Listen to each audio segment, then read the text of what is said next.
Hello friends, स्वागत है आप सभी का सी बिब्लिकल आर्ट्स क्लास में। दोस्तों, आज के इस वीडियो में अर्थशास्त्र के 50 से ज्यादा इंपॉर्टेंट क्वेश्चन कवर करने वाले हैं। नहीं, लगभग 60 क्वेश्चन यहाँ पे हम लोग कवर करने वाले हैं और बहुत ही मोस्ट इंपॉर्टेंट क्वेश्चन है वो क्वेश्चन दोस्तों जो हर साल पूछे जाते हैं। तो चलिए शुरुआत करते हैं आज की इस वीडियो में। बहुत ही इंपॉर्टेंट क्वेश्चन आपके सामने लेकर आएंगे और सारे जो आपके अति लघुत्तरीय क्वेश्चन वो कवर हो जाएंगे। यहीं से आपके पेपर में देखने को मिलेगा और आसान शब्दों में वित्त उदाहरण के माध्यम से मैं आपको अच्छे से समझाऊंगा। चलिए शुरुआत करते हैं और सबसे पहले यहाँ पे क्वेश्चन का पैटर्न आप देख पा रहे हैं। इस प्रकार से क्वेश्चन यहाँ पे जो है आपको देखने को मिलेगा। देख पा रहे हैं यहाँ पे। तो सबसे पहले हम लोग 25 क्वेश्चन कवर करेंगे, फिर इसके बाद 25 क्वेश्चन और कवर करेंगे, फिर इसके बाद 10 क्वेश्चन, यानी कुल मिलाकर 60 क्वेश्चन हम लोग इस वीडियो में कवर करने वाले महा मैराथन क्लास। शुरुआत करते हैं। सबसे पहला प्रश्न आपके सामने यहाँ पे है, केंद्रीकृत योजनाबद्ध अर्थव्यवस्था क्या है? केंद्रीकृत योजनाबद्ध अर्थव्यवस्था के बारे में क्वेश्चन अगर आपसे पूछा जाएगा तो आप इसके बारे में उत्तर लिखेंगे। सबसे पहले ध्यान रखने वाली बात यह है कि अगर आप कॉपी अच्छे तरीके से लिखेंगे तो आपको अच्छा नंबर मिलेगा। सवाल है दोस्तों कि कॉपी कैसे लिखा जाए, किस प्रकार से लिखें कि नंबर हमें अच्छा मिल जाए। देखिए, इकोनॉमिक्स में 100 में 100 नंबर मिल सकता है। जी हाँ दोस्तों, 100 में 100 नंबर मिल सकता है, बशर्ते कॉपी अच्छे तरीके से लिखा गया हो। विथ डायग्राम, न्यूमेरिकल अच्छे से प्रेजेंट करिए, आपको बेहतरीन नंबर मिलेगा। ठीक है, तो ये क्वेश्चन है। यहां तक तो पहले आपको क्वेश्चन से हेडिंग बना लेनी है। ठीक है, केंद्रीकृत योजनाबद्ध अर्थव्यवस्था, यहां तक हेडिंग बन जाएगा। फिर इसके बाद जो है आप यहां पे लिखना शुरू करेंगे। क्या लिखेंगे इसमें? केंद्रीकृत योजनाबद्ध अर्थव्यवस्था में सभी आर्थिक निर्णय सरकार द्वारा लिए जाते हैं, जैसे उत्पादन, वितरण और कीमतें सरकार निर्धारित करती हैं। सिंपल भाषा में कहा जाए कि केंद्रीकृत, देखिए लिखा है सेंटर। मैं आपको इस वीडियो में बनाकर कैसे लिखे, जब कुछ समझ में नहीं आएगा पेपर में तो बनाकर कैसे लिखे ये भी बता दूंगा। तो अब पहले आप क्वेश्चन को देख लिए हैं, अब इसके बाद जो है अब थोड़ा सा इसको सेंटेंस को समझते हैं। ठीक है, तो केंद्रीकृत, केंद्रीकृत का मतलब कि केंद्र की बात हो रही है, यानी केंद्र सरकार की बात हो रही है। योजनाबद्ध का मतलब किसी भी काम को करिए तो योजनाबद्ध तरीके से करिए, प्लानिंग बनाकर करिए। आप बोर्ड परीक्षा की तैयारी कर रहे हैं तो आप बोर्ड परीक्षा देने जा रहे हैं तो आप एक प्लानिंग बना लीजिए कि कितना पढ़ना है, कितना घंटा किस सब्जेक्ट पे देना है, एक प्लानिंग बना लीजिए। अगर प्लानिंग के अनुसार करेंगे दोस्तों, कोई माई का लाल आपको फेल नहीं कर सकता है। 100% गारंटी के साथ बता रहा हूं। लेकिन अगर प्लानिंग नहीं है भैया, कोई योजना ही नहीं है, तो आप ऐसे जाएंगे, फिर इसका मतलब ये है कि फॉर्मेलिटी अदा हो रही है, तो आप लटक भी सकते हैं, यानी फेल भी हो सकते हैं, बस नॉर्मल पास हो सकते हैं। लेकिन अगर आपको अच्छे नंबर से पास होना है, टॉपर की श्रेणी में आना है, तो आपको प्लानिंग बनानी पड़ेगी। सरकार क्या करती है? प्लानिंग बना के काम करती है। तो ऐसी अर्थव्यवस्था देश की है जिसमें केंद्र सरकार नियंत्रण करती है और योजना बनाती है, काम करती है उस पर। जैसे कि उत्पादन, उत्पादन कितना किया जाए, किसके लिए किया जाए, क्या किया जाए उत्पादन, ये डिपेंड करता है सरकार पे। ठीक है, दूसरी बात ये है वितरण। वितरण का डिस्ट्रीब्यूट, बांटना, यानी वितरण कैसे, क्या हमें किस क्षेत्र में कितना हमें जो है योगदान देना है, कितना हमें पूंजी लगानी है, कितना कहां पे क्या करना है, ये पूरा का पूरा डिस्ट्रीब्यूट सरकार के द्वारा तय किया जाता है। और कीमतें जो होती है वो सरकार के द्वारा निर्धारित की जाती है कि कितना कीमत होगा। ठीक है, जैसे मान लीजिए पेट्रोलियम मंगाया गया विदेश से और भारत में जब पेट्रोलियम आएगा तो तय किया जाए कि उसकी कीमत कितनी होगी, तो वो तय होता है केंद्र सरकार के द्वारा। तो इस प्रकार से आप इसे ले सकते हैं। उदाहरण के स्वरूप में अगर हम बात करें तो सोवियत संघ, चीन में यह व्यवस्था लागू की गई है, जिसे केंद्रीकृत योजनाबद्ध या अर्थव्यवस्था के नाम से जानते हैं। अच्छे से लिख सकते हैं, कोई दिक्कत नहीं है। ठीक है, अब बात करते हैं यहाँ पे कुल उपयोगिता से आप क्या समझते हैं। कुल उपयोगिता, ठीक है, आइए देखते हैं। कुल उपयोगिता कुल संतुष्टि होती है। कुल उपयोगिता क्या होती है? कुल संतुष्टि होती है जो किसी व्यक्ति को एक निश्चित संख्या में वस्तुओं और जो है सेवाओं को उपभोग से मिलती है। ठीक है, समझ में आया तो बहुत अच्छी बात, नहीं आया कोई बात नहीं, उदाहरण के माध्यम से आपको समझ में आ जाएगा। ठीक है, यहाँ पे देखिए उदाहरण के लिए अगर आप 3 आइसक्रीम खाते हैं, ध्यान से समझिएगा, समझ में आ जाएगा आपको कि अगर आप 3 आइसक्रीम खाते हैं और पहला आइसक्रीम खाने से आपको 10 यूनिट संतुष्टि मिलती है। यानी आप 3 आइसक्रीम खाते हैं, जैसा आप पहले खाए हैं, पहला जैसा आइसक्रीम खाएंगे तो आप मान लीजिए आपको 10 यूनिट संतुष्टि मिली, आपको मतलब कि 10% मान लो आपको तृप्त हो गई, भैया कि हमें खा के मजा आ गया, ठीक है, एक और चाहिए। तो आप जब दूसरा वाला आइसक्रीम खाने जाएंगे तो आपको उतना मजा नहीं आएगा जितना आप पहले वाला खा के मजा आया था। बात समझ में आ रही है?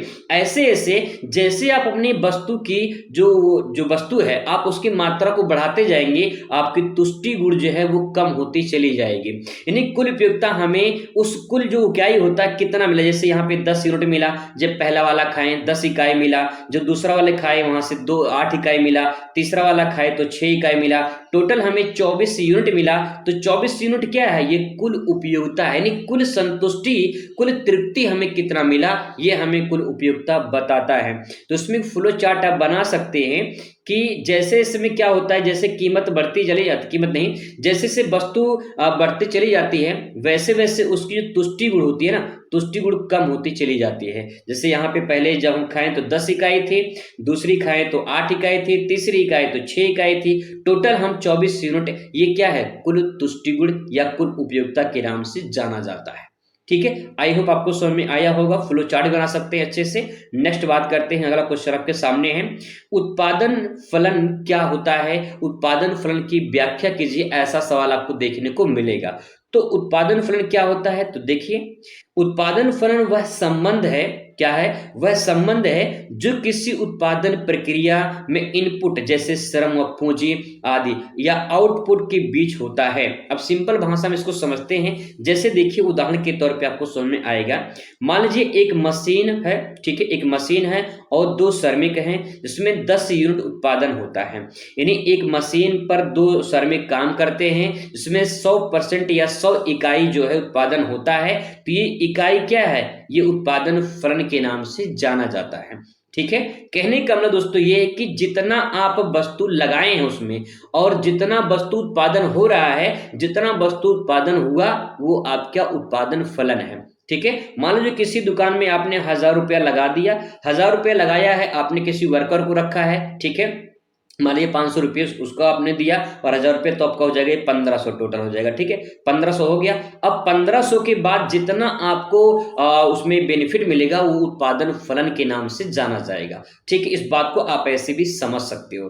तो ये क्लियर हो चुका होगा। ठीक है, नेक्स्ट बात करते हैं, आपके सामने अगला क्वेश्चन है, पूर्ण प्रतियोगिता की मान्यता बताइए। तो पूर्ण जो प्रतियोगिता है इसकी मान्यताएं क्या हैं? आइए बात करते हैं पूर्ण प्रतियोगिता होती क्या है और इसकी मान्यता क्या है। आइए समझने की कोशिश करते हैं, पॉइंट वाइज समझते हैं इसको। तो पहला पॉइंट है पूर्ण प्रतियोगिता की जो मान्यताएं हैं। पहला पॉइंट इसमें ये भैया कि कई विक्रेता और खरीदार होते हैं। पूर्ण प्रतियोगिता तब होती है, प्रतियोगिता मतलब कंपटीशन, ठीक है, कंपटीशन होना चाहिए। अब कंपटीशन कब होती है? जब कई विक्रेता और खरीदार होते हैं। जैसे आप मार्केट में गए हो, बाजार में गए हो, मान लीजिए वहां पे कोई एक दुकान है, जैसे सब्जी की दुकान है, सब्जी की दुकान मान लीजिए 5 मार्केट में है, ठीक है, फल की दुकान मान लीजिए 2 है और जो जनरल दुकानें मान लीजिए 10 दुकानें हैं, ऐसे से सब दुकानें वहां पे है। तो जितना वहां पे विक्रेता होंगे और जितना खरीदार होंगे, ठीक है, जितना खरीदार होंगे, उन दोनों में जो भी प्रतियोगिता पाई जाती है उसी को पूर्ण प्रतियोगिता के नाम से जाना जाता है। ठीक है, दूसरा है सभी उत्पाद समान होने चाहिए। जो उत्पाद है वो समान होने चाहिए, ये पूर्ण प्रतियोगिता की बात हो रही है। जैसे मान लो मार्केट है तो एक होता है ना सब्जी मंडी, एक होता है फल मंडी। तो सब्जी मंडी फल मंडी मतलब क्या होता है? सभी उसमें सब्जियां ही दिखाई देंगी। फल मंडी में क्या है? सभी वहां पे प्रकार के फल ही दिखाई देंगे। तो यहाँ पे क्या है? सभी उत्पाद समान है, पहला पॉइंट। ठीक है, दूसरा पॉइंट है और कई विक्रेता कई खरीदार होते हैं, ये आपका पहला पॉइंट हो जाएगा। दोनों पॉइंट आपको क्लियर हो चुका होगा। ठीक है, तीसरा पॉइंट देखिए, किसी एक विक्रेता के पास कीमत तय करने की शक्ति नहीं होती है। मतलब अगर मार्केट में कोई अगर एक दुकान हो, किसी चीज की अगर एक दुकान हो तो वो भाई क्या करेगा ना, अपना दाम तय करता है, जितना उसको मन कहेगा उतना बेचेगा। लेकिन अगर कई विक्रेता हो, कई बेचने वाले हों और कई खरीदार हों तो इसका मतलब ये है कि वहां पे जो कीमत होगी वो विक्रेता पर निर्धारित नहीं होगी, वो कीमत बाजार तय करता है। बात समझ में आ रही है? मान लीजिए कोई सब्जी बेच रहा है तो कोई आलू बेचेगा 30 रुपए में, कोई बेचेगा 25 रुपए में, कोई बेचेगा 35 रुपए में। तो मार्केट तय करता है कि प्राइस क्या होगी। ठीक है, आगे देखिए, बाजार में प्रवेश और बाहर जाने में कोई बाधा नहीं होती है।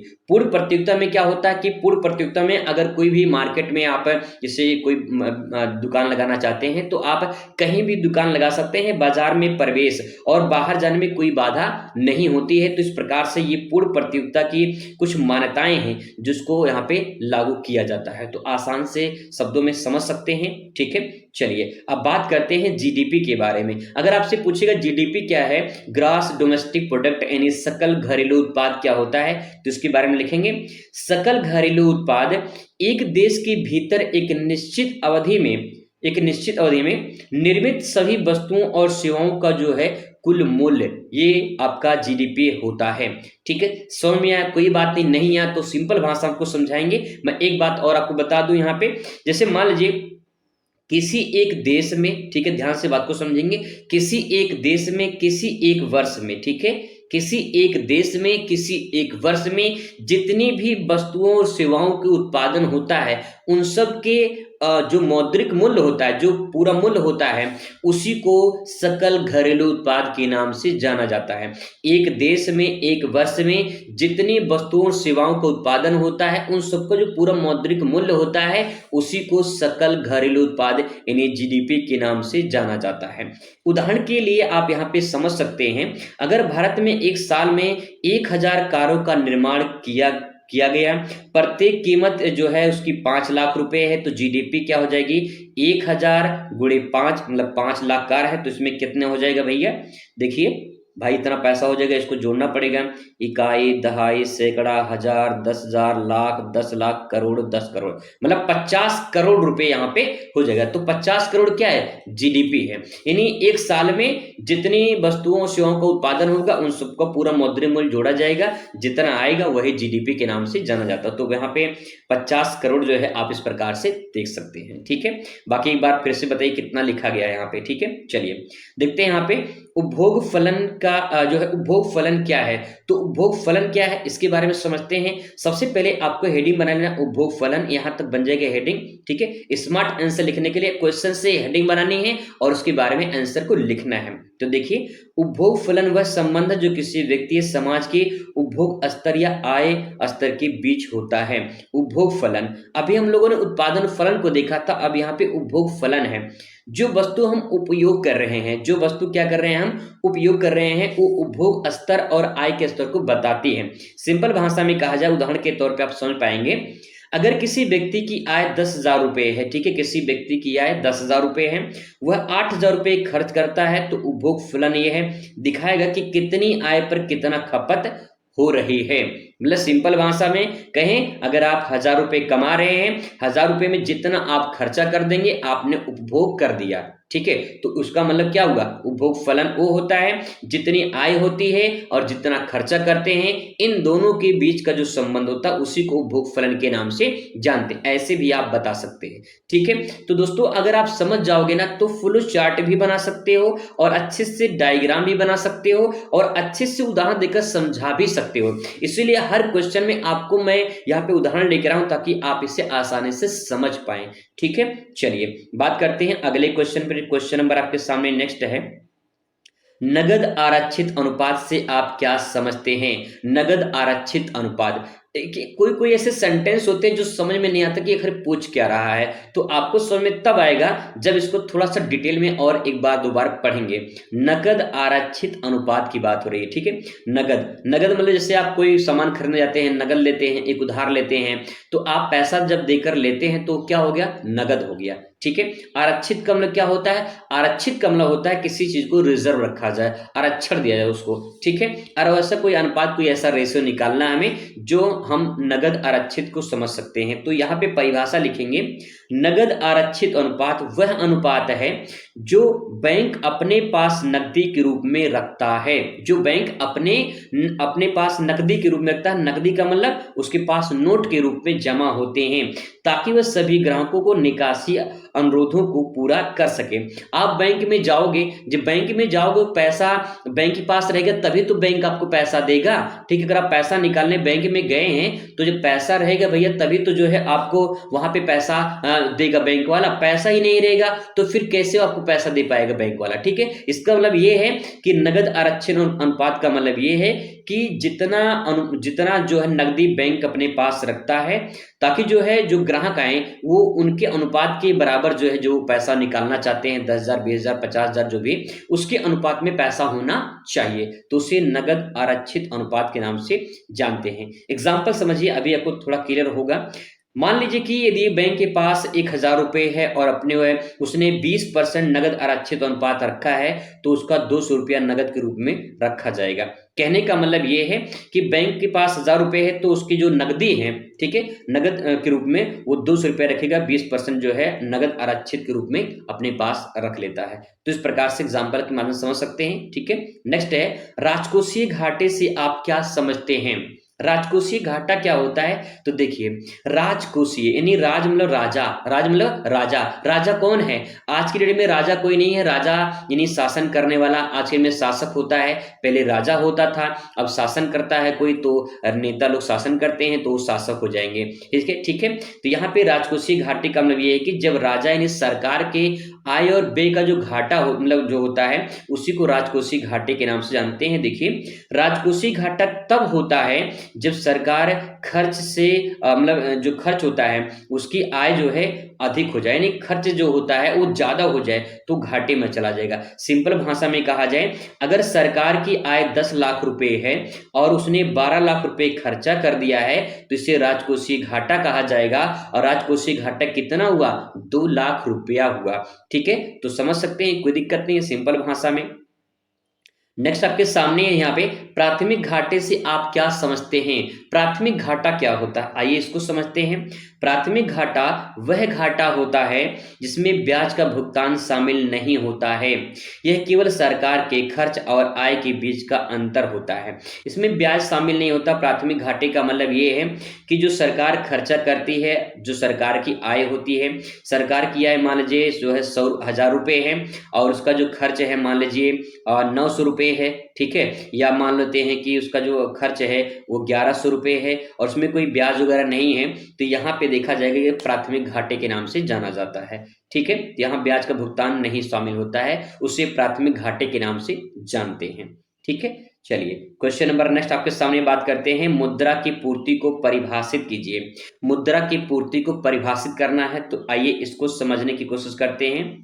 देखिए मुद्रा की पूर्ति का जो मतलब होता है भैया, सरकार का या केंद्रीय बैंक द्वारा अर्थव्यवस्था में पैसा उत्पन्न करना। सरकार या केंद्रीय बैंक द्वारा जो है अर्थव्यवस्था में पैसा उत्पन्न करना आमतौर पर केंद्रीय बैंक द्वारा किया जाता है, जिसे रिजर्व बैंक द्वारा नोट जारी करना। मुद्रा की पूर्ति का मतलब क्या है, मार्केट में अगर पैसे की कमी हो जाए तो पैसा मार्केट में जो है आना चाहिए, मतलब मार्केट में उतारना चाहिए पैसा, और वो पैसा जारी कौन करता है, पैसा छापने का काम जो है वो आरबीआई के द्वारा किया जाता है, रिजर्व बैंक ऑफ इंडिया, ठीक है। तो यहाँ पे जो रिजर्व बैंक ऑफ इंडिया है वो नोट जारी करता है, जब मुद्रा की कमी हो जाती है उसकी पूर्ति के लिए आरबीआई नोट छापने का काम करती है, ठीक है, मतलब वहां पे आरबीआई के द्वारा छापा जाता है। तो यहाँ पे ये कह सकते हैं कि मुद्रा की पूर्ति कैसे की जाती है, आरबीआई के द्वारा। नेक्स्ट आपके सामने है, राष्ट्रीय आय से आप क्या समझते हैं। राष्ट्रीय आय की अगर बात करें दोस्तों यहाँ पे, तो देखिए राष्ट्रीय आय यानी नेशनल इनकम की बात हो रही है। एक राष्ट्र में कितना आय आता है, कितना कहाँ खर्चा होता है, ये हमें समझना है। तो राष्ट्रीय आय में लिखेंगे, सबसे पहले हेडिंग बना लेंगे राष्ट्रीय आय और लिखेंगे इसमें, राष्ट्रीय आय किसी देश के एक निश्चित समय अवधि के भीतर सभी वस्तुओं और सेवाओं को उत्पादन से प्राप्त कुल आय को राष्ट्रीय आय के नाम से जाना जाता है। अगर मैं सिंपल भाषा में समझाऊं तो मान लीजिए एक परिवार है, ठीक है, एक परिवार है, परिवार में 10 लोग हैं, परिवार में 10 लोग हैं और 10 लोगों में से जो है 5 लोग कमाने वाले हैं, ठीक है, 5 लोग कमाने वाले हैं, 5 लोग खाने वाले हैं। कहने का मतलब कि 5 लोग कमाने वाले हैं, बल्कि 5 लोग कुछ नहीं करते हैं, कुल मिला के 10 लोग खाने वाले हैं यहाँ पे हैं। तो परिवार में 5 लोग कमाने वाले हैं, तो जितनी 5 लोग की अलग अलग इनकम होगी उसको पूरा 1 साल के भीतर उसको जो है जोड़ा जाएगा कि कौन कितना कमाया है और कौन कितना कहाँ पे कैसे किस प्रकार से किस सेक्टर से आया है। तो जो पैसा आएगा 1 साल में इकट्ठा किया जाएगा पूरे परिवार का, वो वार्षिक आय नहीं, परिवार की वार्षिक आय हो जाएगी। जैसे परिवार की वार्षिक आय निकाले हैं, ऐसे ही जब किसी राष्ट्र का यानी किसी देश का हम राष्ट्रीय आय निकालते हैं तो पूरे देश के भीतर एक निश्चित सीमा मतलब 1 साल में पूरा तय किया जाता है कि कितना खर्चा न कितना पैसा कहाँ कहाँ से आया है, कितना विदेश से आया है, कितना भारत के लोगों ने कमाया है, कितना कितना उत्पादन हुआ है, सब पूरा जोड़ के जो निकालते हैं उसी को कुल आय को हम राष्ट्रीय आय के नाम से जानते हैं। यहाँ पे देखिए, यदि किसी देश की जीडीपी मान लीजिए 10,000 करोड़ रुपए है, तो उस देश की राष्ट्रीय आय क्या हो जाएगी, 10,000 जो है यहाँ पे राष्ट्रीय आय हो जाएगी। कहने का मतलब ये कि जितनी जीडीपी होगी वही नेशनल इनकम होती है। तो जीडीपी आप समझ गए हैं और नेशनल इनकम भी समझ गए होंगे, ठीक है। बात करते हैं क्वेश्चन नंबर नेक्स्ट, मांग की लोच से आप क्या समझते हैं। देखिए मांग की लोच क्या होती है, इसको डिफाइन करना है तो मांग की लोच को डिफाइन करते हैं। मांग की लोच यह बताती है कि कीमत में बदलाव के कारण, जो कीमत है उसमें परिवर्तन होने के कारण किसी वस्तु की मांग में कितना परिवर्तन होता है। बात समझ में आ रही है। कहने का मतलब यह है कि अगर वस्तु की कीमत जो है वो प्रभावित होती है, बढ़ती है, तो मांग भी घटती है, ठीक है। वस्तु कीमत बढ़ेगी तो मांग में कमी आती है, अगर वस्तु की कीमत जो है घट जाएगी तो मांग में वृद्धि हो जाएगी, ये मांग का नियम कहलाता है। तो ऐसे ही अगर कीमत में कोई बदलाव होता है तो वस्तु की मांग में कितना परिवर्तन होता है ये तय होता है। अगला है, अगर किसी वस्तु की कीमत 10% बढ़ाने पर मांग 20% घटती है तो उसे उच्च लोच कहते हैं। कहने का मतलब ये है, मांग की लोच का मतलब दोस्तों ये सिंपल भाषा में कहा जाए तो भैया जब मांग बढ़ेगी, मांग प्रभावित होगा ना, तो कीमत प्रभावित होता है, और कीमत प्रभावित होगा तो मांग भी प्रभावित होता है। और यही लोच बताता है। अगर यहाँ पे देखिए उच्च लोच है, यानी कीमत यहाँ पे 10% बढ़ा दी जाए तो मांग 20% जो है घट जाती है, ये उच्च लोच हो जाएगी। अगर इसका जस्ट उल्टा कर दिया जाए, वस्तु की जो कीमत है वो बढ़ाने के बजाय घटा दिया जाए तो मांग जो है वो क्या हो जाएगी, बढ़ जाएगी। तो ये जो है यहाँ पे इस प्रकार से चीजों को समझ सकते हैं, ठीक है। आगे बात करते हैं, यहाँ पे क्वेश्चन इंपॉर्टेंट है, अनधिमान वक्र से आप क्या समझते हैं। अनधिमान वक्र को जो है तटस्था वक्र के नाम से भी जाना जाता है, ठीक है। देखिए अनधिमान वक्र वह वक्र होता है जो विभिन्न वस्तुओं की मांग और मूल्य के संबंध को दिखाता है, ठीक है। इसमें हम कह सकते हैं कि मान लेते हैं कि ये वस्तु है यहाँ पे, ठीक है, और यहाँ पे कीमत है यानी मूल्य है। तो अगर कीमत बढ़ती है, ठीक है, कीमत मगर में कोई परिवर्तन होता है तो यहाँ पे जो मांग होती है वो भी कहीं न कहीं परिवर्तन होता है, और ये दिखाता है कि कितनी जो है मांग बदल रही है। तो कहने का मतलब ये किस प्रकार से आप फ्लो चार्ट बना सकते हैं अनधिमान वक्र का, और कैसे जो है ये इस प्रकार से ये घटता बढ़ता है ये भी आप इसमें दर्शा सकते हैं, ठीक है। वो डिपेंड करता है कि जो है वस्तु की मांग और जो मूल्य वो संबंध को दिखाता है। जैसा मूल्य होगा, जैसा कीमत होगा, वैसे ही जो है इसकी मांग प्रभावित होती है, कीमत प्रभावित होती है, ठीक है। तो इस प्रकार से समझ सकते हैं इसको। यह कीमत घटने पर मांग बढ़ती है और कीमत घटने पर मांग घटती है। कीमत बढ़ेगी तो मांग घटेगी, कीमत बढ़ेगी तो मांग बढ़ेगी, ठीक है। इस प्रकार से इसमें बताया गया है कि कीमत घटेगी तो मांग बढ़ेगी और कीमत बढ़ेगी तो मांग घटेगी, यही मांग का नियम है। अनधिमान वक्र आसानी से इसको फ्लो चार्ट बना के आप इसको जो है ऐसे बना सकते हैं, ठीक है। नेक्स्ट बात करते हैं अगले क्वेश्चन पर। अगला क्वेश्चन है व्यष्टि अर्थशास्त्र से आप क्या समझते हैं। तो व्यष्टि जो अर्थशास्त्र है इसके बारे में अगर बात करें तो यहाँ पे देखिए व्यष्टि का मतलब क्या होता है, छोटा, सूक्ष्म, माइक्रो, ठीक है, यानी माइक्रो। पहले अगर आपने देखा होगा ध्यान से तो पहले सिम आता था, बड़ी सिम आती थी, सिम जो आती थी ना वो सिम होती थी बड़ी, ठीक है, बड़ी सिम होती थी। अब क्या हो गया, अब छोटा हो गया है, अब यहाँ पे माइक्रो सिम आने लगा है, ठीक है, माइक्रो सिम आने लगा है। तो कहने का मतलब ये है कि अब हम माइक्रो सिम आ गया तो हम छोटी चीज का अध्ययन कर रहे हैं ना। इसका मतलब ये है यहाँ पे कि व्यष्टि अर्थशास्त्र यानी माइक्रो इकोनॉमिक्स की बात करें तो उसमें व्यक्तियों, घरों या कंपनियों के आर्थिक व्यवहार का अध्ययन किया जाता है, लेकिन हम इसमें किसी छोटे उद्योग का, किसी छोटे फर्म का, एक छोटे से बाजार का अध्ययन जब करते हैं तो उसे व्यष्टि अर्थशास्त्र के नाम से जानते हैं, ठीक है। आगे यहाँ पे उदाहरण में ले सकते हैं कि एक कंपनी के उत्पादन निर्णय, एक जो है परिवार का बजट, ये सब एक छोटी सी कोई कंपनी हो, कोई उद्योग करने वाला हो और उसमें छोटा सा व्यापार हो, उसमें उसका अध्ययन और परिवार की जो बजट होती है अगर उसको हम अध्ययन करेंगे तो हम कहाँ करेंगे, व्यष्टि अर्थशास्त्र में करेंगे, ठीक है। बात करते हैं क्वेश्चन नंबर 15वां नंबर क्वेश्चन है, आदर्शक अर्थव्यवस्था क्या है, ठीक है। नॉर्मेटिव इकोनॉमिक्स क्या है, इसको बारे में बताना है। तो देखिए आदर्शक अर्थव्यवस्था, ये सारे क्वेश्चन तो पूछे गए हैं आपके एग्जाम में, इसीलिए ध्यान से थोड़ा समझने की कोशिश करेंगे। आदर्शक अर्थव्यवस्था की अगर बात करें तो हाँ देखिए, आदर्शक अर्थव्यवस्था में मूल्यांकन और सुझाव दिए जाते हैं। मूल्यांकन का मतलब होता है कि मूल्यों के आधार पे आपका आंकन किया जाएगा, ठीक है। मूल्यांकन जैसे आपका जब कॉपी का जांच होगी तो कॉपी का मूल्यांकन होता है। मूल्यांकन का मतलब जितना क्वेश्चन आप सही करेंगे उसमें आपको नंबर मिलेगा, तो नंबर या अंक के आधार पे, मूल्यों के आधार पे आपका आंकन किया जाए, आपको आंका जाए, आपको नापा जाए, तो उसे हम कहेंगे मूल्यांकन, ठीक है। तो उसमें क्या होता है, आदर्शक अर्थशास्त्र में मूल्यांकन और सुझाव दिए जाते हैं, क्या करना चाहिए और क्या करना नहीं चाहिए। इसमें कह सकते हैं कि यह तथ्य के जो है बजाय मानकों पर आधारित होता है। उदाहरण के लिए हम कह सकते हैं सरकार को गरीबी कम करने के लिए अधिक खर्च करना चाहिए। तो जब सरकार अधिक खर्च करेगी तो हम उसके मूल्यांकन के आधार पे हम उसको परख सकते हैं कि कितना सरकार मदद कर रही है गरीबों को। उस प्रकार से हम एक आदर्शक अर्थशास्त्र कहते हैं कि आदर्श के रूप में, क्योंकि गरीबों की यहाँ पे जब सरकार मदद करेगी तो गरीबी भी कहीं न कहीं खत्म होगी, बेरोजगारी खत्म होगी। इस प्रकार से हम आदर्श अर्थशास्त्र के अंतर्गत से अध्ययन करते हैं, ठीक है। चलिए क्वेश्चन नंबर नेक्स्ट आपके सामने है, ह्रासमान उपयोगिता के नियम क्या है। ह्रासमान उपयोगिता क्या है तो उसको समझते हैं। सबसे पहले हेडिंग बन जाएगा आपका ह्रासमान उपयोगिता नियम और इसके बारे में लिखेंगे।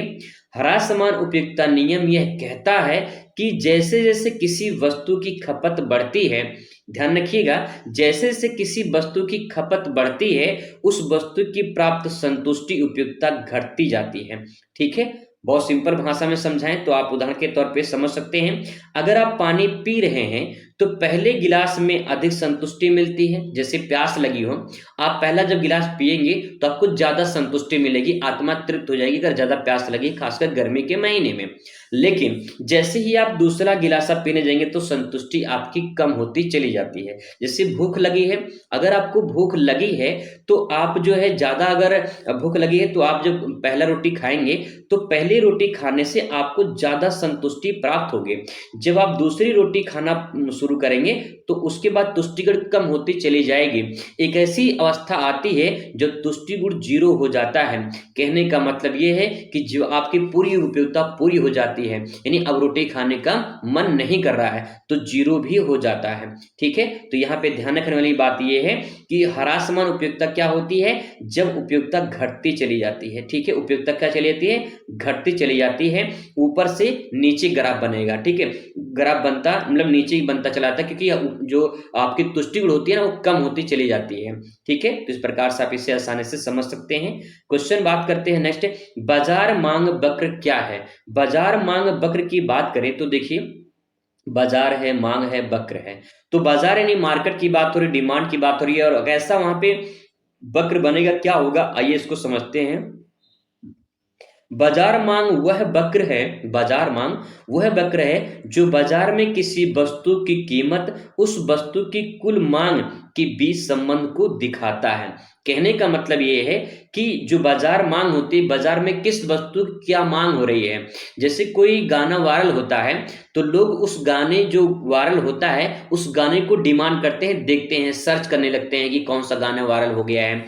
तो लोग क्या करते हैं, जो मार्केट में ट्रेंडिंग में चल रहा होता है वो लोग उसी को सर्च करके उसी को देखते हैं, तभी तो गाना और वायरल हो जाता है। ऐसे ही जो बाजार होता है ना, उस बाजार में ये तय किया था कि वस्तु की कीमत क्या है और वस्तु की जो मांग है उसके बीच का संबंध क्या है। ठीक है, तो यहाँ पे हम ये दिखाते हैं कि बाजार मांग तब बनता है जब वस्तु की कीमत और मांग जो होती है उसके संबंध को दिखाता है। ठीक है, पहला पॉइंट। दूसरा देखिए आगे, आमतौर पर मांग वक्र नकारात्मक ढलान होता है, यानी कीमत बढ़ने पर मांग क्या होती है, घटती है। कुछ फार्मूले ऐसे हैं, कुछ चीजें ऐसी हैं जो आप समझ जाओगे एक बार तो वही चीज लगभग हर चीजों पे लागू होती है। ठीक है, तो जैसे कीमत बढ़ेगी, मार्केट की बात अगर आ रही है तो उसमें कीमत और जो है मांग पे डिपेंड करती है कि कितना उसका कीमत है और कैसे मांग होगी। वो डिपेंड करता है कि उसकी मांग कैसी है और डिपेंड करता है उसकी कीमत कैसी है, उसी पे आधार पे बाजार मांग तय होता है। वैसे ही आपका वक्र बनेगा। ठीक है, चलिए क्वेश्चन नंबर नेक्स्ट बात करते हैं। साधन लागत पर राष्ट्रीय आय को परिभाषित कीजिए। अब साधन लागत क्या है, राष्ट्रीय आय को तो हम पढ़ चुके हैं, लेकिन साधन लागत पर राष्ट्रीय आय को परिभाषित करना है, इसको समझना है। तो देखिए यहाँ पे लिखेंगे, साधन लागत पर राष्ट्रीय आय का मतलब होता है राष्ट्रीय आय का मूल्यांकन उन सभी साधन की लागत आधार पर किया जाता है जो उत्पादन में इस्तेमाल किए जाते हैं। कहने का मतलब ये है कि जो हम राष्ट्रीय आय तय करते हैं, यानी एक देश में एक वर्ष में जितनी वस्तुओं और सेवाओं का उत्पादन होता है उन सबके जो मौद्रिक मूल्य होते हैं उसी को तो क्या कहते हैं, राष्ट्रीय आय कहते हैं। तो जो साधन लागत है उसका साधन जो लागत है उसकी आधार पे जब हम तय करते हैं तो यहाँ पे साधन लागत राष्ट्रीय आय उसे कहते हैं। ठीक है, एक बार फिर से देखने की कोशिश करेंगे। ये कह रहा है कि जो राष्ट्रीय आय होता है उसका मूल्यांकन सभी साधन के जो लागत होते हैं, यानी मान लो कोई साधन पे लागत लगी है, मान लो 1000 रुपये लगा है। ठीक है, तो जो लागत लगा है उसी को उत्पादन जो है उसमें इस्तेमाल किया जाता है राष्ट्रीय आय में। कितना लागत लगी है, कितना फिर बेनिफिट मिलेगा, ये पूरा उसमें तय किया जाता है कि कितना हम वस्तु कीमत उसमें लगाए हैं, फिर उसके बाद कितना हमें मिलेगा। ठीक है, तो यहाँ पे वो पॉइंट यहाँ पे लिखा गया है। आगे बात करते हैं राजस्व घाटा क्या होता है। राजस्व घाटा या राजकोषीय घाटा एक ही चीज होता है, कोई अलग नहीं होता है। ठीक है, राजस्व घाटा तब होता है जब सरकार की राजस्व आय और राजस्व जो आय होती है उससे खर्चा ज्यादा कर दे। यानी सिंपल सी बात यह है कि अगर आपके जेब में 1000 रुपए हैं, ठीक है, आप जो है 1200 रुपये खर्चा कर दिए हैं, इसका मतलब 200 रुपये आप कर्जे में चले गए हैं, तो इसका मतलब आपका घाटा हुआ है। ठीक है, कभी कभी ऐसा हो जाता है दोस्तों यारों में। नहीं, यहाँ पे उदाहरण में दे सकते हैं कि यदि सरकार के 5 लाख रुपए मिलते हैं और खर्च 7 लाख रुपए करती है तो राजस्व घाटा 2 लाख रुपए के बराबर होता है। ठीक है, चलिए नेक्स्ट क्वेश्चन आपके सामने है, अनैच्छिक बेरोजगारी क्या है। छोटे छोटे क्वेश्चन है, बहुत ही इंपॉर्टेंट क्वेश्चन है आपके पेपर में, यहाँ से सवाल दोस्तों जरूर बनते हैं, बहुत ही मोस्ट इंपॉर्टेंट है। अनैच्छिक बेरोजगारी की बात करें तो देखिए, अनैच्छिक बेरोजगारी तब होती है जब व्यक्ति काम करना चाहता है लेकिन उसे काम नहीं मिलता है, आमतौर पर यह आर्थिक मंदी के दौरान होता है। सिंपल भाषा में कहें कि बेरोजगारी समझ में आता आप लोग को, वो व्यक्ति जो काम करने को तैयार हो लेकिन उसे काम ना मिले, जो प्रचलित मजदूरी दर मार्केट में चल रही है, अगर उस पर काम करने के इच्छुक हो, स्वस्थ हो, काम करना चाहता हो और उसे काम ना मिले तो अनैच्छिक बेरोजगारी के नाम से जानते हैं। ठीक है, यहाँ पे इंसान के इच्छा के अनुसार रोजगार नहीं मिलता, ये भी कह सकते हैं जब किसी को कोई इच्छा के अनुसार रोजगार नहीं मिलता है तो उसे अनैच्छिक बेरोजगारी कहा जाता है।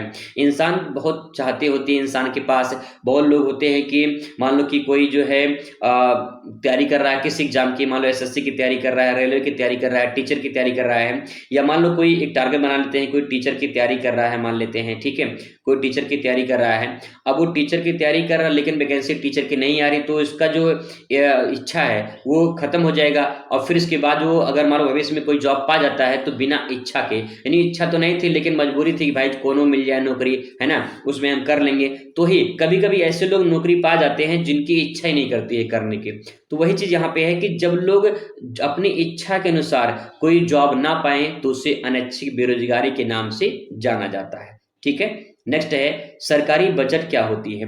देखिए अपनी भी बजट बनाने चाहिए, सरकार तो अपनी बजट बनाती है। जैसे एक परिवार होता है, अपने परिवार में लोग बजट बनाते हैं, कितना कहाँ पे खर्चा हुआ, कितना फीस जमा करना है, कितना दवाई के लिए रखना है, कितना जो है घर के लिए रखना है, कितना राशन पानी के लिए रखना है। ये सारे जो बजट बनाते हैं वो क्या होता है, परिवार बजट होता है। लेकिन जब सरकार बजट बनाए तो उसे सरकारी बजट के नाम से जाना जाता है।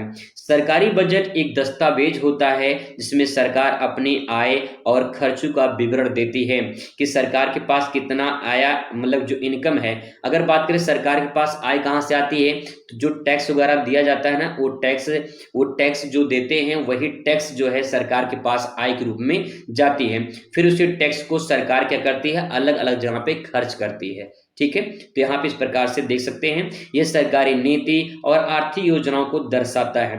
तो सरकारी बजट का मतलब सरकार अपना लेखा जोखा तैयार करती है हर साल। देखा जाए तो यहाँ पे जितनी भी पूरे कमाई होती है, खर्चा होता है, उस पे कमाई और खर्चा को देखा जाता है, कितना कमाई हुआ कितना खर्चा हुआ। सरकार भी अपना ऐसे बजट निकालती है, कितना आय उसके पास आया है और कितना खर्चा हुआ है। इनका लेखा जोखा सरकारी बजट के अंतर्गत किया जाता है। ठीक है, चलिए क्वेश्चन नंबर नेक्स्ट आपके सामने है। 22 नंबर क्वेश्चन कह रहा है कि परिवर्तनीय अनुपात के नियम से आप क्या समझते हैं। परिवर्तनीय अनुपात के नियम, सेंटेंस इतना ऐसे दे देता है कि लगता है कि भाई क्या क्वेश्चन का आंसर होगा इसमें, लेकिन एक बार जब समझ जाएंगे तो आप इसे आसानी से लिख सकते हैं। परिवर्तनीय लिखा है ना, परिवर्तन मतलब बदलाव की बात हो रही है। अनुपात, अनुपात यानी रेशियो की बात हो रही है, और ऐसा कोई नियम है जिसमें कुछ मात्रा में बदलाव हो रहा है, कुछ परिवर्तन हो रहा है, ऐसा कुछ आपको धुल्ला धुल्ला यहाँ पे समझ में आ रहा है। आंसर बार पढ़ लेंगे तो और समझ में आपको आ जाएगा। देखिए यह नियम कहता है, कौन सा नियम, परिवर्तनीय अनुपात नियम कहता है कि किसी वस्तु के उत्पादन के लिए, किसी वस्तु के उत्पादन के लिए आवश्यक साधनों का अनुपात समय के साथ बदल सकता है। कहने का मतलब ये है कि अगर किसी वस्तु का उत्पादन कर रहे हैं, ठीक है, किसी वस्तु का उत्पादन कर रहे हैं, तो वो जो अनुपात है उसके जो संसाधन है उस समय के साथ बदल सकते हैं। आज उसकी दाम कुछ है, कल दाम उसकी कुछ हो सकती है। ठीक है, क्योंकि महंगाई घटती बढ़ती रहती है, ज्यादातर बढ़ती ही है। तो कहने का मतलब ये है कि जो वस्तु कीमत आज 100 रुपये है, आने वाले कुछ दिनों में, कुछ सालों में वो 500 रुपये की भी हो सकती है।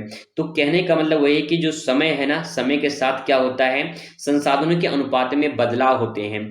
जो आपके पास संसाधन है, अगर आप उसका इस्तेमाल कर रहे हैं तो जाहिर सी बात है, इस्तेमाल करेंगे तो कुछ ना कुछ उसमें परिवर्तन तो होगा ही, कुछ ना कुछ बदलाव तो होगा ही, यानी कम होगा। ठीक है, अगर आप मान लीजिए बैंक में पैसा रखे हैं, मान लीजिए आपके पास 1 लाख रुपए पैसा है, ठीक है, और उसमें आप जमा नहीं कर रहे हैं, सिर्फ निकाल रहे हैं, तो क्या परिवर्तन नहीं होगा, परिवर्तन होगा, पैसा खत्म हो जाएगा। लेकिन उसमें पैसा जमा भी कर रहे हैं, पैसा निकाल भी रहे हैं, तो बदलाव भी होगा और कुछ ना कुछ परिवर्तन भी होगा, यानी घटेगा बढ़ेगा। तो पूरी प्रक्रिया जो है परिवर्तन अनुपात के नियम के नाम से जानी जाती है। जैसे कह सकते हैं, जैसे से तकनीकी सुधार होते हैं उत्पादन में अधिक संसाधन उपयोग किए जाते हैं। जैसे से टेक्नोलॉजी और आगे बढ़ रही है, इंसान क्या कर रहा है, जैसे कृषि में देख लीजिए, कृषि में अगर देखा जाए, खेती में तो बहुत सारी मशीनें आ चुकी हैं, हर चीज की मशीन आ चुकी है। धान काटने वाला, धान बैठाने वाला, और उसके बाद जो है गेहूं काटने वाला, गेहूं दाने वाला, हर चीज की मशीन आ चुकी है। आलू बैठाने वाला, आलू खोदने वाला, हर चीज की मशीन आ चुकी है। तो कहने का मतलब है कि तकनीकी में सुधार होते हैं, उत्पादन के संसाधनों में भी जो है कहीं न कहीं बदलाव देखने को मिलते हैं। कम संसाधनों में अधिक उत्पादन जो है अब किया जाने लगा है। बहुत सारे जो है रासायनिक खादों का प्रयोग करके अधिक से अधिक लोग उत्पादन करना चाहते हैं और उत्पादन करते हैं। ठीक है, तो इस प्रकार से क्वेश्चन को समझ सकते हैं। क्वेश्चन नेक्स्ट है, प्रत्याशित निवेश क्या है। सेंटेंस देख लीजिए, कितना शुद्ध हिंदी लिखा है, प्रत्याशित निवेश। तो प्रत्याशित निवेश क्या होता है, अगर आपको समझ में नहीं आ रहा है तो थोड़ा सा पढ़ना पड़ेगा भैया इसके बारे में। प्रत्याशित निवेश वह निवेश है, निवेश का मतलब इन्वेस्टमेंट करना। ठीक है, पैसा जैसे बैंक में जमा करते हैं ना, ऐसे आप पैसा कहीं लगाते हैं तो आप इन्वेस्ट कर रहे हैं, पैसा लगा रहे हैं। ठीक है, जो आर्थिक परिस्थितियों और सरकारी नीतियों के आधार पर भविष्य में किया जाता है। प्रत्याशित निवेश का मतलब अगर सिंपल भाषा में कहा, जैसे लोग जीवन बीमा कराते हैं, LIC वगैरह कराते हैं, बहुत सारी चीजें और भी कराते हैं। ठीक है, एफडी कराते हैं, ये सब कराते हैं, तो उससे क्या होता है, भविष्य के लिए जो है अपने कोई एक ऐसी पूंजी जमा करते हैं जो उनको भविष्य में काम दे। तो ऐसी यहाँ पे क्या होता है, कुछ निवेश ऐसे होते हैं जो अपने भविष्य के लिए हम अपने बचा करते हैं। जैसे गुल्लक होता है, गुल्लक में लोग पैसा जमा करते हैं, तो गुल्लक में पैसा जमा करते हैं, भविष्य में पैसा जब ज्यादा होता है गुल्लक फोड़ते हैं, फिर लगता है भाई पैसा बहुत ज्यादा हो चुका है, मतलब ज्यादा हो चुका है यहाँ पे, तो आप इन्वेस्ट कर रहे हैं कहाँ पे, उस गुल्लक में। ऐसे कुछ जगह पे होते हैं लोग इन्वेस्ट करते हैं। तो प्रत्याशित निवेश कहने का मतलब ये है कि जो भविष्य के लिए अपने लिए सरकार करती है, वो सरकारी नीतियां प्रत्याशित निवेश के नाम से जानी जाती है। ठीक है, चलिए आगे बात करते हैं। क्वेश्चन नंबर 24 है, सम सीमांत उपयोगिता के नियम क्या है।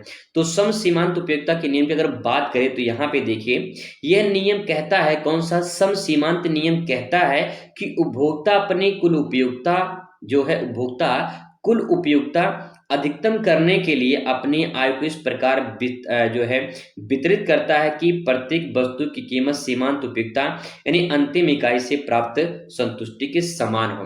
कहने का मतलब क्या है, कहने का मतलब दोस्तों ये है कि सम सीमांत उपयोगिता का मतलब क्या होता है, जो व्यक्ति है अपनी कुल उपयोगिता का, ठीक है, जितनी वस्तु वो उपयोग किया है, कुल उपयोगिता का जो अंतिम इकाई होती है, अंतिम इकाई से जो हमें संतुष्टि प्राप्त होती है, वो उसकी सम सीमांत उपयोगिता कहलाती है।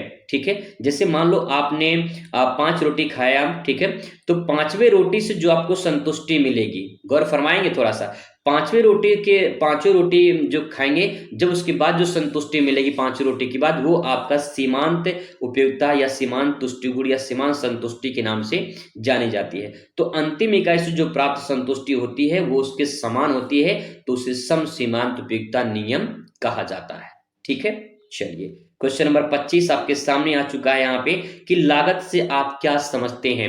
लागत क्या होता है, तो देखिए लागत को समझते हैं। लागत वह राशि है, लागत क्या है, राशि है। राशि को हम कह सकते हैं कि भैया आपने कोई दुकान खोला, कितना लागत लगा दिया है, राशि नहीं, कुछ तो आपका अमाउंट होगा, जो राशि आपने लगाया, जो लागत आपने लगाई है, वही चीज कह रहा है यहाँ पे, जो किसी वस्तु या सेवा उत्पादन में की जाती है।